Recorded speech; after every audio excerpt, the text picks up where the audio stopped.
Hello সবাইকে, আমি প্রিয়া। আমার ভিডিওতে তোমাদেরকে স্বাগত। আজকে একটু কাঁচা কলার কোপ্তা বানাবো, নিরামিষ রান্না হবে। আর আজকে আলু দিয়ে রান্না করব না। এর আগে আমি একটা ভিডিও শেয়ার করেছি, তো সেটাতে আলু দিয়ে রান্না করার ভিডিও আছে। আজকে সম্পূর্ণটা মানে আলু ছাড়াই রান্না হবে। যদিও বা আমি এটা একটা মোবাইলে দেখেছি ফেসবুকে, তো মনে হলো একবার ট্রাই করা যাক ওরকমভাবে। তো বেশ ভালোই লাগছিল।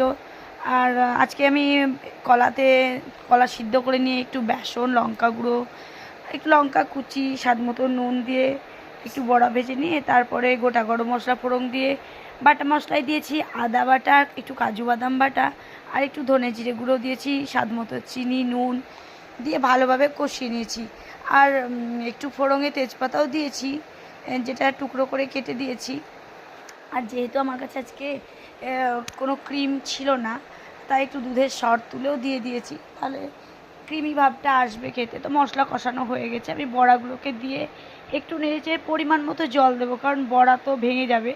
তো এইটুকু জল মানে যেটুকু আমার গ্রেভির প্রয়োজন হবে সেটুকুই আমি দিয়েছি, দিয়ে নামিয়ে নিয়েছি। তো কেমন লাগলো ভিডিওটা অবশ্যই কিন্তু কমেন্টে জানিও, আর ভালো লাগে তো একটা লাইক করে দিও।